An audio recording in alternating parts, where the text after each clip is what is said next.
Film का dialogue था, घटिया होना एक बात है, पर घटिया होने पर घमंड होना ये बहुत बड़ी बात है। तो बहुत सारे लोग हैं जो अपनी कास्ट पर और अपनी कास्ट में चले आ रहे रिजिड गोत्र सिस्टम पर बहुत ज़्यादा प्राउड फील करते हैं। पहली बात तो ये जो खुद को जाट होने पे, गुज्जर होने पे, यादव होने पे ये प्राउड फील कर रहे हैं, मुझे समझ में नहीं आ रहा है तुम किस बात का प्राउड फील कर रहे हो। जब तुमको ये बताया जाता है कि ब्राह्मणिज्म फॉलो कर रहे हो तुम लोग, और ब्राह्मणिज्म के हिसाब से ब्राह्मण ही सबसे ज़्यादा सुपीरियर हैं, जन्म से बिना किसी कारण के वो तुमसे सुपीरियर है, तब सबको मिर्ची लगती है कि नहीं नहीं ये तो बहुत गलत बात है, जन्म से कोई हमसे कैसे सुपीरियर हो सकता है, ये तो बहुत गलत बात है। और जो लोग बोलते हैं कि जन्म से नहीं है कर्म से है, वो भी झूठ बोल रहे होते हैं। वो बताए जरा कौन सा कर्म करके एक यादव जो है ब्राह्मण बन सकता है, या कोई भी जाट ब्राह्मण बन सकता है, गुजर ब्राह्मण बन सकता है, शूद्र ब्राह्मण बन सकता है, ऐसा कौन सा कर्म किया जाए? तो बिल्कुल नहीं। जाति व्यवस्था जन्म आधारित है, जन्म आधारित ही रही है हमेशा से। लेकिन जब हम अपनी जाति पर गर्व करते हैं तो इसका मतलब हम इस पूरी व्यवस्था पर में जो हमारा पोजीशन है उस पर घमंड कर रहे हैं, उस पर गर्व कर रहे हैं। और किस बात पर घमंड कर रहे हैं, किस बात पर गर्व कर रहे हैं? कि हमारे से जो हायरार्की है उसमें बहुत सारे लोग नीचे हैं, इस बात पर गर्व कर रहे हैं कि हाँ हम तो जाट हैं, मतलब कोई तो है जो हमसे भी नीचे होगा। लेकिन ये नहीं सोच रहे कि कोई हमसे ऊपर भी है। तो कोई किसी से ऊपर या नीचे नहीं होता, और कि किसी जाति, किसी मनुष्य द्वारा निर्मित की हुई व्यवस्था में आप अगर पैदा हो रहे हो तो उसमें गर्व की बात क्या है? आपने व्यक्तिगत ऐसा क्या किया है जो आप गर्व करो? तो Gujjar boy, Jat boy, Yadav boy ऐसा ऐसा लिख देते हैं। और ये गुज्जर, यादव, जाट ये ज़्यादातर भारत में ओबीसी में आते हैं, और हरियाणा में खैर जाट तो जनरल कैटेगरी में आ रहे हैं। लेकिन कैटेगरी तो खैर गवर्नमेंट बता रही है। लेकिन घमंड की बात है कि घमंड किस चीज़ का कर रहे हो, क्या ऐसा है? अभी जो है दूसरों के किए हुए कार्य पर क्या घमंड? अभी बहुत सारे लोग कहने लगे, कमेंट करने लगे कि हमारा जो गोत्र सिस्टम है वो इतना प्रोफाउंड है, वो इतना अच्छा है कि उसकी वजह से इंसेस्ट नहीं हो पा रहा है, और इंसेस्ट नहीं होने की वजह से हम लोग सबसे ज़्यादा जेनेटिक बीमारियों से बचे हुए हैं। ये सब बकवास है, क्योंकि बात यह है कि जो इंसेस्ट होता है वो इमीडिएट फैमिली में शादी करने से होता है। इंसेस्ट का मतलब होता है निकट के करीबी सगे संबंधियों से शादी करना, विवाह करना, और जिसमें सगे भाई बहन तो है ही हैं, वो तो कम्प्लीटली इंसेस्ट है ही है। उसके अलावा कज़न मैरिज भी काफ़ी हद तक इसके अंडर आ जाती है। और नॉर्मल पॉपुलेशन में जो इंसेस्ट की वजह से नॉर्मल पॉपुलेशन में जो जेनेटिक बीमारियों की दर है वो 3% होती है जो इंसेस्ट नहीं करते। और इंसेस्ट करने वाले या कज़न मैरिजेस करने वाले में ये प्रतिशत बढ़ के जो है 6% तक हो सकती है। और उसमें भी ज़्यादा प्रॉब्लमेटिक क्या है कि जब दोनों के पेरेंट्स भी कज़न हो, जैसे कि लड़का और लड़की की आपस में शादी हुई जो कि आपस में कज़न थे, अगर उन दोनों के पेरेंट्स भी आपस में कज़न हुए तो जो जेनेटिक म्यूटेशन है, मतलब अगर कोई जीन म्यूटेट हो गया है फैमिली का आपस में, तो वो म्यूटेशन, जेनेटिक म्यूटेशन से जो वो बीमारी है आगे जनरेशन्स में आ सकती है। जैसे पाकिस्तान की एक फैमिली है, यूके में रहती है, जिसकी लगातार 6-7 बच्चे हैं और सभी में ये जेनेटिक बीमारियां हैं, क्योंकि वो उनके जो पेरेंट्स हैं उनके पेरेंट्स भी आपस में कज़न्स हैं। मतलब पेरेंट्स तो कज़न्स हैं ही, दादा दादी भी आपस में कज़न्स हैं। तो इस तरह से जो है चीज़ें होती हैं। अब इसमें कोई साइंटिफिक रीज़न नहीं है जो गोत्र सिस्टम बना दिया गया है ये वो। पहले, बहुत पहले जब ये डिसाइड किसी ने किया कि हम एक परिवार में शादी करने से बचेंगे तो उसने गोत्र सिस्टम बना दिया। अब हुआ ये कि कुछ लोग तो कहते हैं अरे तुम्हें पता ही नहीं है। मुझे इसके बारे में जितना पता है वो शायद बाकी भारत के लोगों को नहीं पता होगा, क्योंकि हाँ, मैं जिस कम्युनिटी की बात कर रही थी कि क्या घमंड है, मैं उसी से हूँ। जाट जो है भारत में सबसे ज़्यादा रिजिड गोत्र सिस्टम यूज़ करते हैं शादी विवाह के लिए। और वो उसकी रिजिडिटी मैं आपको बताती हूँ वो होती क्या है। असल में ब्राह्मणिज्म का AKA हिंदुइज़्म जो भी है, उसमें क्या है कि महिला की कोई कास्ट नहीं होती, महिला का कोई सरनेम नहीं होता। वो एक सेकेंडरी, मतलब एक सेकेंडरी सिटीज़न की तरह अपना कास्ट या अपना सरनेम अपने पिता या अपने पति से बोरो करती है, उधार लेती है, मतलब उसका खुद का कुछ नहीं होता। तो इसीलिए जो है ये लोग दूसरी कास्ट में शादी नहीं करने देते, क्योंकि उसकी खुद की तो कोई कास्ट है नहीं, वो जिस सिस्टम में चली जाएगी, जिस जिस व्यक्ति से शादी कर लेगी उस आदमी की कास्ट उसकी कास्ट हो जाएगी। तो इसलिए जो है ये अपने घर की महिलाओं पर इतना रिस्ट्रिक्शन करते हैं कि वो अरेंज मैरिज ही करे, मतलब अपनी कास्ट के हिसाब से, अपने गोत्र सिस्टम के हिसाब से ही करे। अब गोत्र सिस्टम कितना रिजिड है और उसका नुकसान क्या हो रहा है मैं आपको बताती हूँ। गोत्र सिस्टम में क्या है कि शादी करते समय जो जाटों का है वो मैं आपको बताती हूँ, 4 गोत्र टाले जाते थे। मैं रुक जाती हूँ ताकि आराम से बोल सकूँ। 4 गोत्र क्या होते हैं, जैसे जब लड़का और लड़की की शादी होती है तो दोनों के बाप का गोत्र आपस में नहीं मिलना चाहिए, ठीक है, पर दोनों की माँ का वो वाला गोत्र जो उनकी माँ के शादी से पहले था वो आपस में नहीं मिलना चाहिए। फिर दोनों की दादी का, यानी कि दादी का वो वाला गोत्र जो शादी से पहले था वो भी आपस में नहीं मिलना चाहिए। और फिर नानी का, यानी नानी का वो वाला गोत्र जो नानी की शादी से पहले था वो भी आपस में नहीं मिलना चाहिए। अब क्या है कि जब भारत आज़ाद हुआ था उससे पहले से जो ये वेस्टर्न यूपी और हरियाणा का कल्चर है, यहाँ पे एक सिस्टम होता था, एक्स्ट्रा जुडिशल बॉडीज़ होती थी, खाप पंचायतें।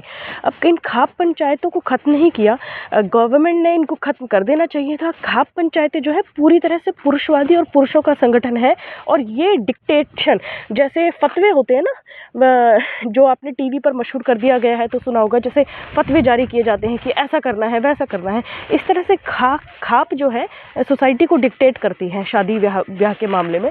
तो खापों ने क्या डिक्टेट किया कि नानी कानी कर देते हैं, मतलब नानी का गोत्र छोड़ना पड़ेगा क्योंकि रिश्ते बचे नहीं। तो इन्होंने क्या किया कि फिर 4 गोत्र के सिस्टम को ख़त्म करके ये 3 गोत्र पर आए, यानी माँ बाप का आपस में नहीं मिलना चाहिए, माँ का नहीं मिलना चाहिए, लड़का लड़की की बाप का नहीं मिलना चाहिए, और लड़के की दादी और लड़की की दादी का आपस में नहीं मिलना चाहिए। तो ये 3 गोत्र पे आ गए। अब क्या है, मेरे खुद के सामने ऐसी ऐसी चीज़ें हो रही हैं, ऐसे ऐसे सिस्टम सामने आ रहे हैं जहाँ पर लोग अपने आप कह रहे हैं कि हम इतना अफोर्ड नहीं कर सकते, रिश्ते हो ही नहीं रहे हैं, रिश्ते मिल ही नहीं रहे हैं, तो जो है दादी का गोत्र भी छोड़ दिया जाए, केवल लड़का और लड़की के मम्मी पापा का जो गोत्र है, पापा का जो प्रेजेंट में है और मम्मियों का जो शादी से पहले होता है वो आपस में नहीं मिलना चाहिए। तो अब 2 पर आ गए हैं क्योंकि कई खापों का ये भी निर्णय है। इसके अलावा भाइयों की रेंज इतनी विशाल कर दी है कि ये जो खाप सिस्टम होता था इसमें उन्होंने क्या कह दिया था कि एक गांव के रहने वाले सभी लोग आपस में भाई बहन हैं, चाहे उनके गोत्र अलग अलग हों, चाहे एक भी गोत्र ना मिलता हो, चाहे पूरे गोत्र सिस्टम में वो फिट होते हों, एक गांव के लोग तो भाई बहन हैं ही, आसपास के 8-10 गांव के लोग भी भाई बहन हैं। तो इस वजह से क्या होता था कि रिश्ते 10 गांव छोड़कर, 8 गांव छोड़कर ऐसे करने पड़ते थे, आसपास आप रिश्ते कर ही नहीं सकते थे। तो अब जो है खाप पंचायतों ने निर्णय लिया है, झज्जर खाप पंचायत ने, जो दिल्ली के पास पड़ता है, कि जो है ये छोड़ना पड़ेगा, अब पड़ोस के गांव से रिश्ता कर सकते हैं। तो देखिए ये कितना भोंडापन है, कितना बेवकूफ़ानापन है। और गोत्र सिस्टम के बारे में तो मेरी माँ भी बोलती है कि एक बहुत ही अजीब बात यह है कि जब कहते हैं कि अगर किसी लड़का और लड़की का गोत्र एक हो तो वो आपस में भाई बहन हुए, तो अगर जब शादी हो जाती है तो लड़की का गोत्र क्यों उसके पति के गोत्र में बदल जाता है, तो फिर वो फिर से भाई बहन हो गए।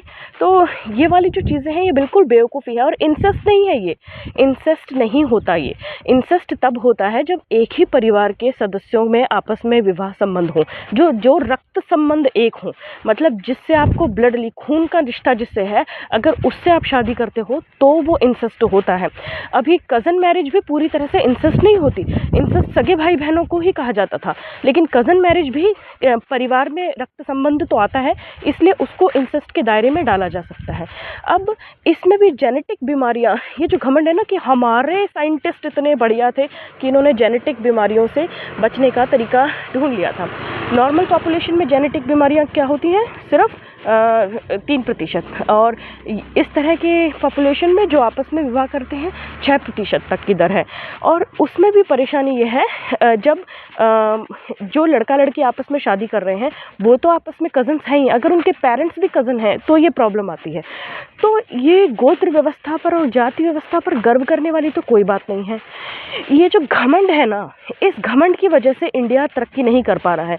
किसी ने कहा तुम्हें क्या पता हरियाणा में कितनी पहलवान लड़कियां बनती हैं।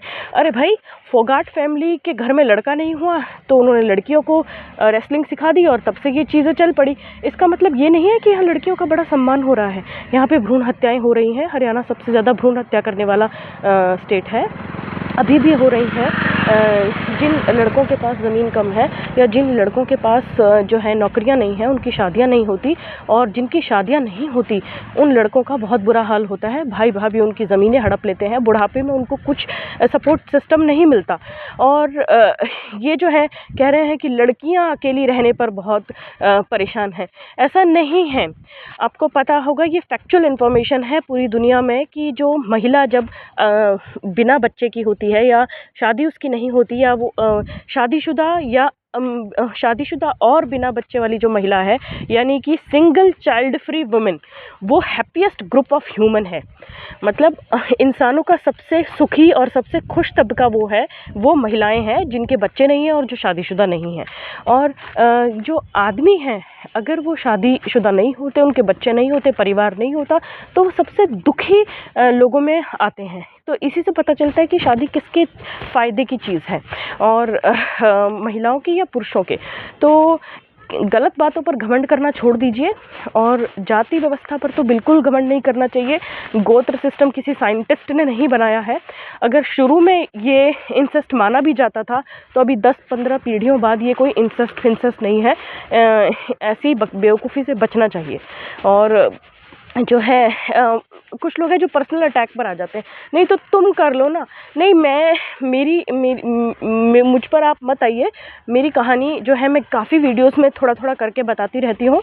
मेरी शादियाँ हो चुकी हैं, 2 शादियाँ हुई थी, और दोनों की दोनों प्रॉपर जो जाटों का सिस्टम होता है उस वजह से ही हुई थी। पूरा जाटों का सिस्टम जो गोत्र वगैरह टालकर वैसे ही हुई थी, लेकिन टूटी क्यों? वही जो सच्चाई हम मान नहीं रहे हैं, वो जो लालच है, जो वो घमंड है, जो वो महिलाओं के साथ दुर्व्यवहार किया जाता है, जो दहेज के लिए उन्हें प्रताड़ित किया जाता है, जो उनको उनके वजूद को पूरी तरह से तोड़ देने वाला, वो अगर कमा रही हैं तो उनसे तनख्वाहें छीन लेने वाला, वो जो सिस्टम है जो बहुत ज़्यादा दबा कर रखने वाला है, उस सिस्टम की वजह से ही मैं वहाँ पर नहीं रह पाई। मेरा जो है मेरा मैं इस तरह के इंसान नहीं हूँ जो इतना दब के रह सकूँ। जो मिसेस मूवी है वो बिल्कुल सच्चाई दिखाई गई है, ऐसा ही स्थिति हो जाती है।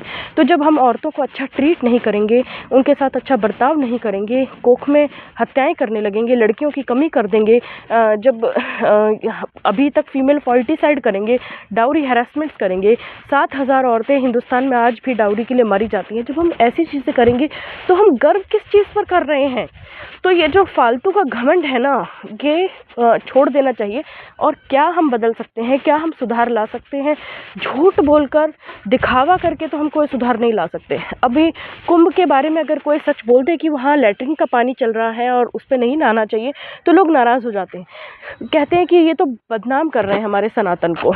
अभी जो वहाँ पे महिलाएं नहा रही हैं, उनके वीडियोस वायरल कर दिए हैं, बहुत सारे लोगों की गिरफ्तारियां भी हुई हैं कि अश्लील वीडियो बना बना के बेचे जा रहे हैं जो महिलाएं पानी में नहा रही हैं उनका। तो कहेंगे कि नहीं, हमें बदनाम कर रहे हैं। तो इन चीज़ों से बुराई को बुराई समझो, बुराई को बुराई स्वीकार करो और बुराई पर घमंड ना करो।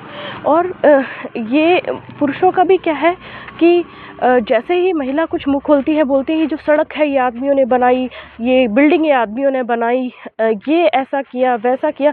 पहली बात तो जो आदमियों ने जो कुछ भी इस दुनिया में बनाया वो अकेले उनका काम नहीं था, उनके घर में उनको पूरा सपोर्ट मिला, उनको वो सरवाइव कर सकें इसके लिए उनके बच्चों का, उनके माता पिता का, उनका खाने का, पहनने का, रहने का सारा सिस्टम डेवलप्ड है। महिलाओं की सपोर्ट के बिना कुछ नहीं बना है। किसी एक जेंडर को ये कह देना कि उसने सब कुछ किया है दुनिया में और दूसरे ने कुछ नहीं किया है, ये इतना ज़्यादा गलत बात है। और तीसरी बात, दूसरे आदमियों की जो मेहनत है उस पर आप क्यों इतरा रहे हो? अभी मैं इस सड़क पर चल रही हूँ, ये आपने बनाई है, किस आदमी ने बनाई है, किस औरत ने बनाई है, इससे क्या? ये जो सड़क पे हम सब चलने का रोड टैक्स देते हैं, ये जो बिल्डिंगें हैं इनमें रहने का हम किराया देते हैं, तो आप जो भी सुविधाएं इस्तेमाल करते हो समाज में उसका पैसा देते हो। और वो महिलाएं भी पैसा देती हैं जो पैसा कमा नहीं रही हैं, क्योंकि पैसे की बचत करना भी पैसा कमाने जैसा ही है। अगर आप एक कुक लगाते हो, एक मेड लगाते हो, या खाना बनाने के साथ आपके बच्चों के लिए आया लगाते हो, आपका घर साफ करने के लिए अलग आया लगाते हो, हर चीज़ को मैनेज करने के लिए आप लगाते हो, तो आपके पेरेंट्स की देखभाल करने के लिए लगाते हो, आप 5 आदमियों का काम, 5 अलग अलग तनख्वाहें लेने वालों का काम आप एक से करवा रहे हो, और आप कह रहे हो कि उसने पैसा नहीं कमाया। तो इसलिए ये जो सच को स्वीकार नहीं करने वाले आदमी होते हैं ना, जिन्हें जातिगत अभिमान होता है, जातिगत घमंड होता है, और सिर्फ आदमी होने का ही इतना बड़ा घमंड होता है, और जो ये इस भ्रम में रहते हैं कि हमने ही दुनिया बना दी है, उससे बाहर आना चाहिए, तभी हमारा देश तरक्की कर पाएगा। व्यर्थ के घमंड से बचने की बहुत ज़रूरी है। तो घटिया होने पर घमंड करने की कोई ज़रूरत नहीं है। सच को स्वीकार करो कि बहुत सारी कमियां हैं, और स्वामी विवेकानंद जी का भी कहना था, और ये बात बाबा साहब भीमराव अंबेडकर ने भी कही थी, कि किसी देश की तरक्की का पता उसी से चलता है कि महिलाओं की क्या स्थिति है। तो अगर आप कह रहे हैं कि महिलाओं की स्थिति बहुत अच्छी है हरियाणा में, तो आप झूठ बोल रहे हैं। महिलाओं की स्थिति बहुत अच्छी है देश में, तो आप झूठ बोल रहे हैं। केवल 30% महिलाएं जो हैं नौकरी पेशा हैं, कामकाज करती हैं, बाकी सबको घर में बिठा रखा है। ये व्यवस्था खत्म होनी चाहिए, तभी देश तरक्की करेगा।